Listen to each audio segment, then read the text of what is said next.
Baik, semestinya kita ingin melihat implikasi langkah ini terutamanya kepada pemain industri dalam sektor perniagaan dan juga bagaimana kerjasama di antara kerajaan persekutuan dan kerajaan negeri ini dapat mempercepatkan dan juga dapat memberi satu bentuk gambaran kerjasama yang baik dalam pergerakan ke arah pembangunan negara madani ini. Dan bersama dengan saya di atas talian ketika ini adalah Dato' Erwin SW Chong, pengasas bersama Industri Unite. Hello Dato', apa khabar? Halo, selamat pagi. Terima kasih, Mami. Baik Dato', mungkin boleh kongsikan reaksi Dato' kepada usaha kerajaan dalam mempercepatkan kelulusan pembangunan melalui kerajaan negeri dan kerajaan tempatan. Adakah berbau responnya ataupun bagaimana reaksi Dato' bila melihat dan mendengar sendiri kenyataan langkah kerajaan ini? Oh, terima kasih. Kami dari Industri Sinai, kami amat berterima kasihlah dan bersemangat apabila Perdana Menteri dengan MPFN mengeluarkan kenyataan ini. Ini adalah amat penting bagi kami apabila kerajaan tempatan dapat bekerjasama dengan kerajaan persekutuan untuk mempercepatkan pembangunan dan urusan perniagaan. Dia macam ni, kami telah meminta ini sejak awal-awal lagi. Kita perhatikan banyak pengumuman yang penyebaran maklumat dari kerajaan persekutuan seringkala dia hilang apabila disampaikan ke peringkat negeri. Dan setiap negeri ada mempunyai dasar dan prosedur tersendiri untuk diikuti.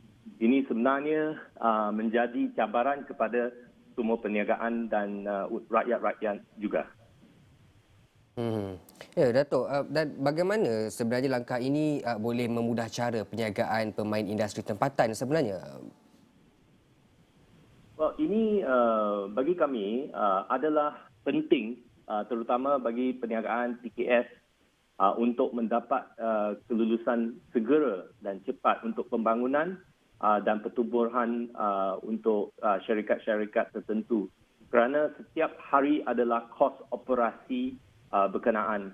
Kebanyakan perniagaan kecil tidak mempunyai talian hayat, lifeline, untuk menunggu terlalu lama untuk kelulusan ataupun grant untuk dapat perjalanan yang begitu. Kerana ini proses amat menekan, it's very challenging. Kami mengucap terima kasih kepada menteri-menteri dengan Perdana Menteri dan anggota kerajaan tempatan jika ini dapat dilaksanakan dengan baik. Ya, dan adakah ini membawa maksud bahawa kurangnya birokrasi terhadap sektor PKS dalam memudah cara perniagaan mereka, Dato'? Kita sejak yang 2022 sampai setakat ni, kita boleh kata sekarang banyak proses yang telah diperbaikkan, yang telah menambah baik secara keseluruhan. Dan proses ini amat penting dan amat bagus untuk semua peringkat. Bukan hanya untuk PKS saja, untuk everyone, middle income, MNC, semua pun bagus juga. So we find that we are accepting lah. Kita accept yang ini satu improvement untuk negara keseluruhan. Ya, Datuk, mungkin kita juga ingin melihat kepada persekitaran pelaburan terutamanya. Jadi bagaimana langkah ini mampu menambah baik persekitaran pelaburan negara, gerak kerja yang pantas di peringkat negeri dan tempatan? Apa reaksi Datuk? Bagi pihak kami, kita berasa ini adalah amat penting apabila kita untuk mendapatkan pembangunan yang cepat. Asalkan kita nak cakap untuk to attract investment pelaburan dari luar negara.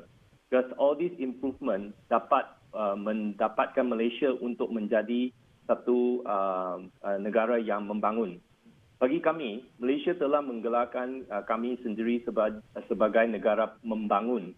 Sudah tiba masa untuk kita benar-benar melakukan perubahan dan meningkatkan macam kesejahteraan dan keseluruhan negara.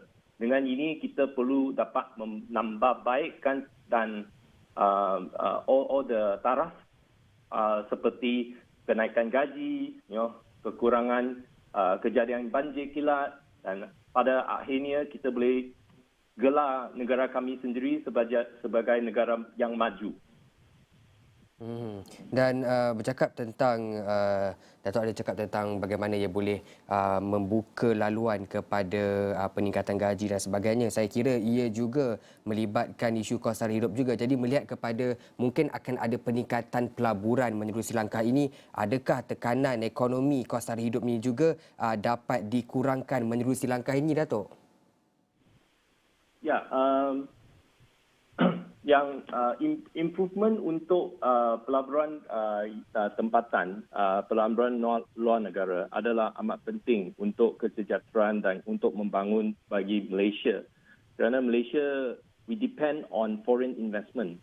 Kalau bukan, it's always kita kata yang periuk kami adalah sempit, adalah kecil saja.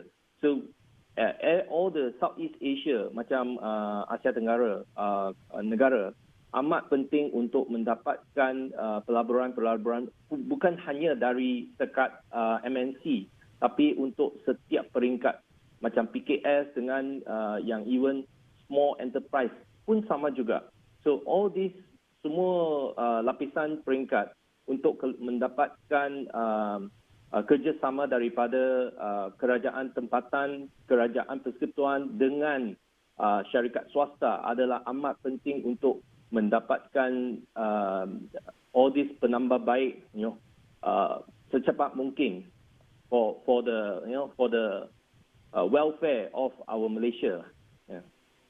Ya, baik. Terima kasih saya ucapkan kepada Datuk Erwin SW Chong, pengasas bersama Industri Unite yang berkongsi pandangan bagaimana langkah ini sebenarnya mampu menjadikan gerak kerja yang pantas di antara kerajaan negeri dan juga kerajaan persekutuan.